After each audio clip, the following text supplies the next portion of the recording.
In this video, we're going to discuss using concentrations in a balanced reaction, specifically molarities.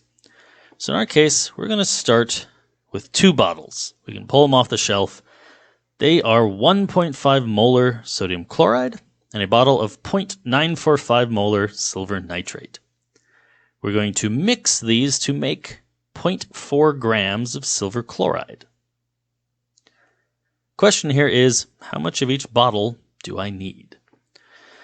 So how do we go about making this system work? Well, I know the amount of a chemical I want to produce, but you can't relate one chemical to another in grams. So kind of the first step is turn grams into mole for my silver chloride. Because once I know moles of silver chloride, I can use moles of one compound to solve mole of a second compound. If I have moles of a second compound, I can use that. And previously with stoichiometry, we used a molecular mass and we found grams of my second compound. But since these aren't solids, they're in solution, what I'm going to have to do is solve the volume, the liters of solution B. And so we're going to use molarity to make that final step. And so this is really just stoichiometry with concentrations instead of with molecular masses. We still need one in this case because, well, I need a molecular mass to figure out how many moles my silver chloride was. So step one, let's find my silver chloride. 0.40 grams of silver 1 chloride. And the molecular mass written up above is 143.32 grams of silver chloride in 1 mole of silver chloride. We'll find 0.00279 mole of silver chloride is how much we're trying to make. But now that I know the amount I'm actually trying to produce, I can use that to solve how much of the other chemicals must have gone into the reaction. And so let's start with NaCl. How much NaCl did we actually need to make that much silver chloride? It's our source of the chloride, so for every chloride in the product, I must have had a chloride in my starting material. Well, I know I have 0.00279 mole of silver chloride, and my balanced reaction up above is 1:1. So if we want to go look again, 1 sodium to 1 sodium, 1 chloride to 1 chloride, 1 silver to 1 silver, 1 nitrate to 1 nitrate. It's all 1:1. And so for every 1 mole of silver chloride, there must be 1 mole of sodium chloride. And so really 0.00279 mole of NaCl was required. Normally, we would take the moles and use molecular mass to find grams, but because we're using solutions, I need to use the molarity. So the next step is to find the volume NaCl solution, often written as NaCl aqueous. Since these are aqueous solutions, that is the idea that if you have sodium chloride aqueous, you're talking about the solution.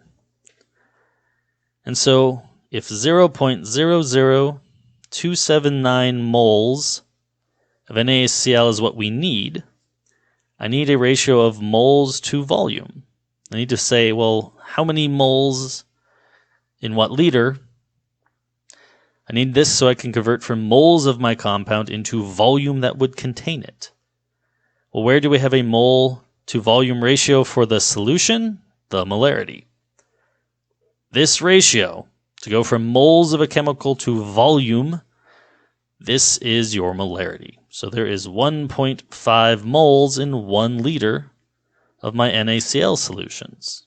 That was what was labeled on the bottles. That's what we were told at the start.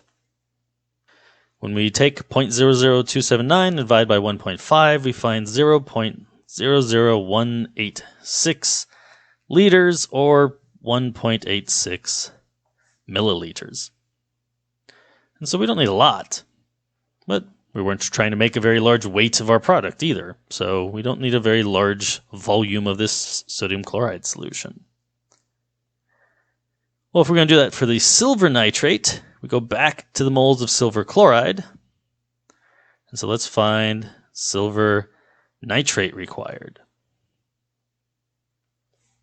Well, again, we had 0.00279 mole of the product, the silver chloride. It is also 1 mole to 1 mole silver chloride to silver nitrate.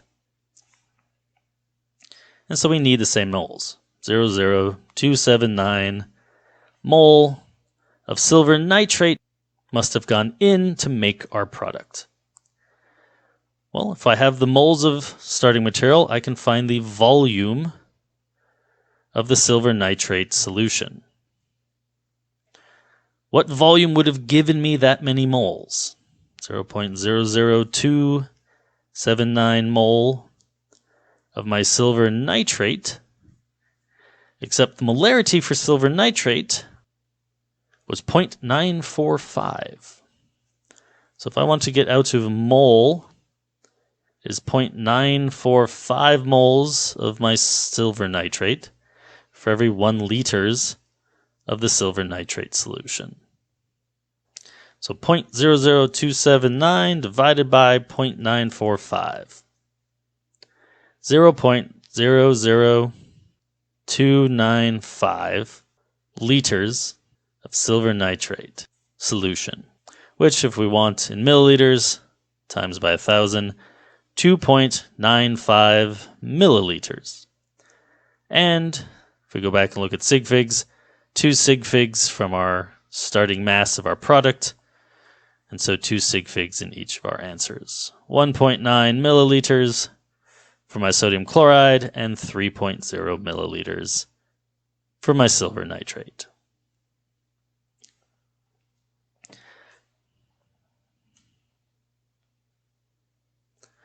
We can find what volume is necessary to obtain the moles we needed to perform this reaction. This is what molarity lets us do. The process is really the same as we were doing for stoichiometry. It is another form of it involving concentration.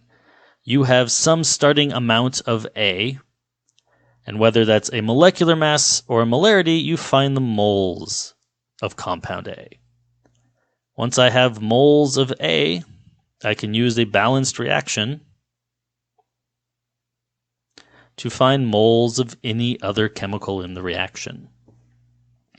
And once I know moles of that chemical, I can solve either the grams or the volumes, depending on the problem, by using a molecular mass or a concentration. In this case, because we were using bottles that had dissolved chemicals, I needed to use my molarities, which will give us volume. In our case, we started with grams, so we used a molecular mass.